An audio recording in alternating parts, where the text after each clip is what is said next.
여러분 안녕. 오늘은 호흡계 두 번째 시간이에요. 저번에 선생님이 어떤 질문을 하면서 마무리했었죠? 맞아요. 호흡 운동은 어떻게 일어날까? 그러면 호흡 운동이 어떻게 일어나는지 오늘 알아보도록 합시다. 짜잔. 자, 여기 보면은 흉식 호흡이랑 복식 호흡으로 나눠져 있죠. 우선 흉식 호흡 같은 경우는 갈비뼈에 의한 호흡이라고 보면 되고, 복식 호흡은 횡격막이 뭐라고 했었죠? 맞아요. 가로막이라고 했었죠. 이 가로막이 하강하고 상승하고, 이 가로막 밑에를 복강이라고 하는데, 그래서 복식호흡이라고 해요. 그래서 두 가지 호흡 방법에 대해서 오늘 배울 겁니다. 그 전에 그럼 다시 한번 다른 그림을 통해서 어떤 게 갈비뼈고 어떤 게 가로막이고 어떤 게 흉곽이고 폐인지 다시 알아보도록 합시다. 자, 우리 학습지에 이 그림이 나와 있을 거예요. 자, 여기 A라고 되어 있는 이 부분은 뭐죠? 기체가 드나드는 통로. 맞아요. 바로 기관이라고 합니다. 근데 이 지금 선생님이 첨부한 그림 같은 경우는 갈비뼈는 생략한 그림이에요. 그래서 이 기관과 연결되어 있는 B는 뭐죠? 맞아요. 폐죠. 이 폐는 어디에 있었다고 했어요? 빈 공간에 있다고 했어요. 이 빈 공간을 우리는 뭐라고 불렀죠? 폐가 있는 빈 공간. 맞아요. 흉부의 빈 공간이라고 해서 흉곽이라고 한다고 했었죠. 그리고 밑에 가로지르는, 내 몸을 가로지르는 막이 있는데 이 막은 가로막 또는 횡격막이라고 한다고 했었죠. 자, 이 용어를 이번에 많이 접하게 될 거기 때문에 외워두도록 합시다. 자, 그러면 호흡 운동의 원리를 살펴보면 아까 복식 호흡하고 흉식 호흡, 그렇죠. 흉식 호흡이 있었죠. 그래서 갈비뼈와 가로막의 운동에 따라서 흉곽과 폐의 부피가 변하면서 호흡 운동이 일어납니다. 여러분 1학년 때 보일의 법칙 기억나나요? 부피와 압력 간의 관계에 대해서 여러분들 아마 배웠을 거예요. 만약에 부피가 커지면 압력은 어떻게 되죠? 기억나는 친구 있나요? 맞아요. 부피가 커지면 압력은 낮아져요. 반대로 부피가 작아지면 압력은 커집니다. 여러분, 같은 공간에 기체가 있다고 했을 때 기체는 막 운동을 할 거 아니에요. 그래서 기체가 미는 힘이 생기는데 그걸 압력이라고 하잖아요. 미는 힘. 근데 만약에 이 공간이 넓어졌어요. 그러면 이 기체가 가지고 있는 운동 에너지는 일정한데 그대로 변함이 없는데 더 먼 곳을 이동을 해야 돼요. 그래서 얘가 이동을 하다 보니까 힘이 빠져. 그래서 미는 힘이 적어지는 거죠. 힘이 빠지니까 미는 힘이 적어져.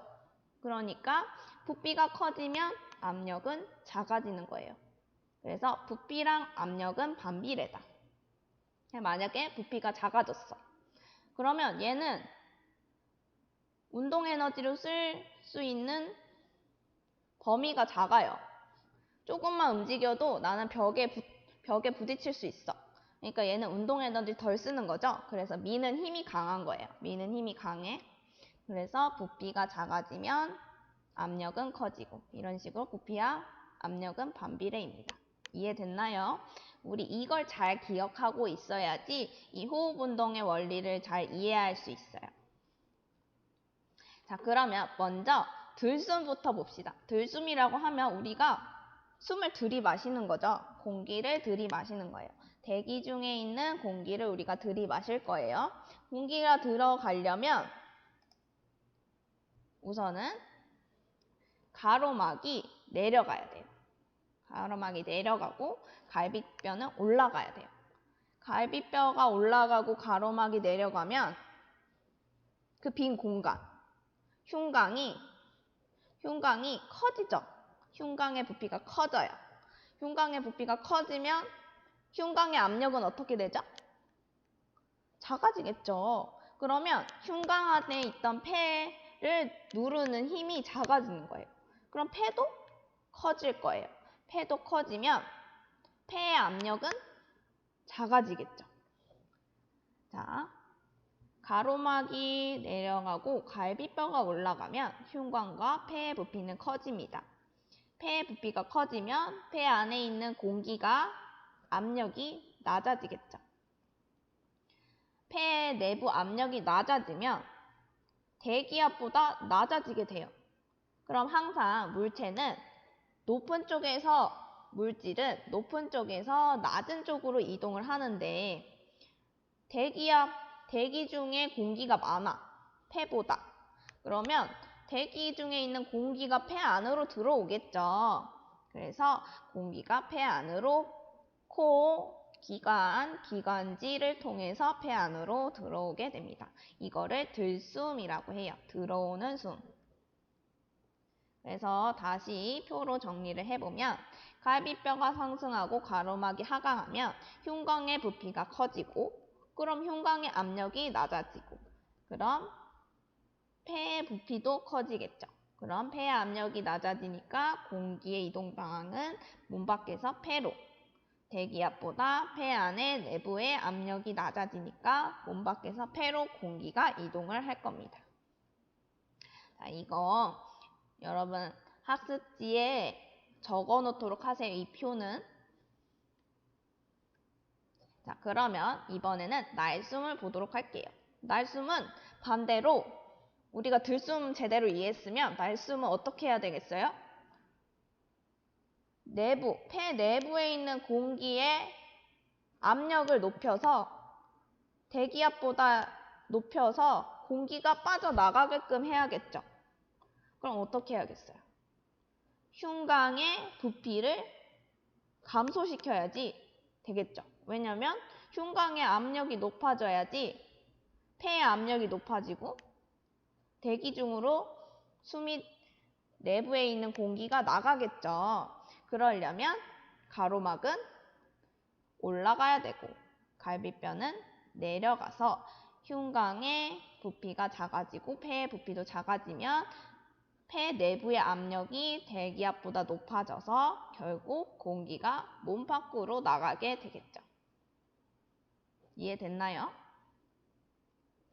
자, 다시 볼게요. 궁극적으로 내가 원하는 건 폐에 있는 공기를 몸 밖으로 내보내는 거예요. 그러려면 폐의 압력이 높아져야 되겠죠. 폐의 압력이 높으려면 흉곽의 압력이 높아져야 되고 흉곽의 압력을 높이려면 흉곽의 부피를 감소시켜야 되고 그래서 갈비뼈는 내려가고 횡격막, 가로막은 상승을 해서 흉곽 내부의 부피를 감소시키면 흉곽의 압력이 증가할 거예요. 그러면 흉곽이 폐를 누르는 힘이 많이 생기니까 폐의 부피가 감소하고 그에 따라서 폐의 압력이 증가해서 공기의 이동 방향은 폐에서 몸 밖으로 이렇게 이동하게 됩니다. 자, 이것도 잠깐 멈춰놓고 여러분 학습지에다가 적어두세요. 자, 그러면 이번에는 모형을 가지고 한번 다시 생각을 해볼게요. 근데 이 모형은 지금 갈비뼈를 표현하지 않기 때문에 갈비뼈에 의한 흉식호흡은 나타내지 않습니다.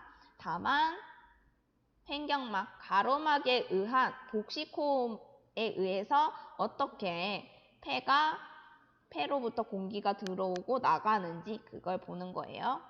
우선은 여기 Y자로 된 유리관이 있죠. 이거는 기관과 기관지를 나타냅니다. 그리고 여기 유리병 보면은 유리병이 있죠. 이 유리병 내부는 빈 공간이겠죠. 이 빈 공간은 흉곽이라고 합니다.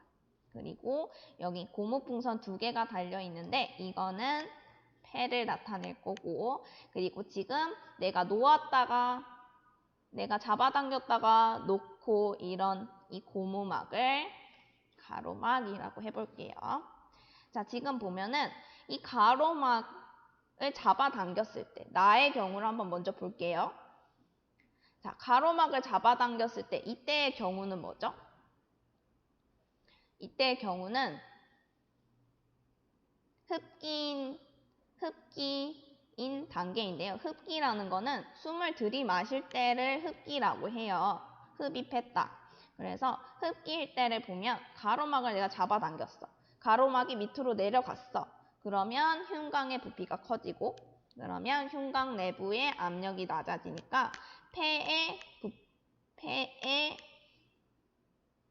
가해지는 압력이 낮아지니까 폐의 압력이 낮아지면 대기 중에 공기가 폐 안으로 들어오면서 폐가 이렇게 부풀게 되겠죠.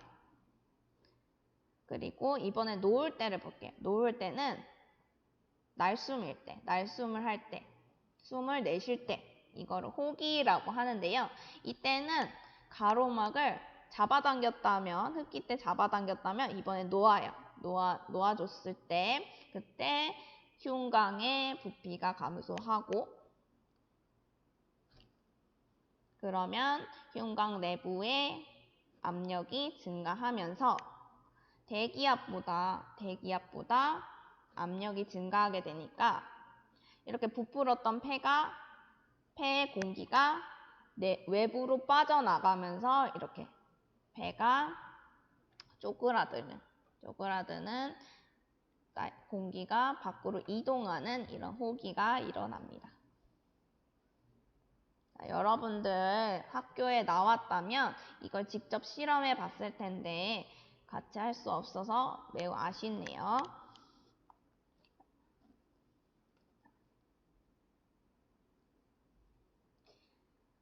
자, 그러면 이렇게 해서 우리가 폐 안에서 외부와 폐를 통해서 공기 기체 교환이 일어났는데 궁극적으로 우리가 원하는 거는 이거를 세포에다 전달해 주는 게 궁극적인 목표잖아요. 그러면 세부적으로 몸 안에서의 기체 교환을 보도록 할게요. 자, 폐포까지 공기가 들어왔어요. 공기가 들어오면 그 다음에 어떤 일이 일어날까? 자, 이거를 두 가지로 나눌게요. 웨어호흡과 네어호흡으로 나눌 건데요. 웨어호흡은 외부에 있는 공기와, 즉 폐포로 들어온 외부의 공기와 그 폐포를 둘러싼 모세혈관 사이에서 일어나는 호흡이라고 생각을 하면 됩니다. 그래서 결과적으로 폐포에는 산소가 많고 모세혈관은 아까도 말했듯이 저번 시간에 말했듯이 모세혈관은 온몸을 돌고 온 이산화탄소 비율이 높은 혈액이 폐동맥이죠. 혈액이 폐동맥을 통해서 모세혈관으로 그 혈액이 흐를 거예요. 그렇기 때문에 결국은 폐포에는 산소가 많고 모세혈관에는 이산화탄소가 많겠죠. 그래서 교환을 합니다. 폐포에서 모세혈관 쪽으로 산소를 주고 모세혈관에서 폐포 쪽으로 이산화탄소를 주게 돼요. 근데 이때 기체 교환의 원리는 확산이라고 해서 농도차에 의해서 일어나는 건데요. 항상 물질은 높은 쪽에서 낮은 쪽으로 이동을 하게 되는데, 그래서 폐포는 산소 비율이 높고 모세혈관에 비해서 모세혈관은 폐포에 비해서 이산화탄소의 비율이 높기 때문에 서로 교환을 하는 거예요.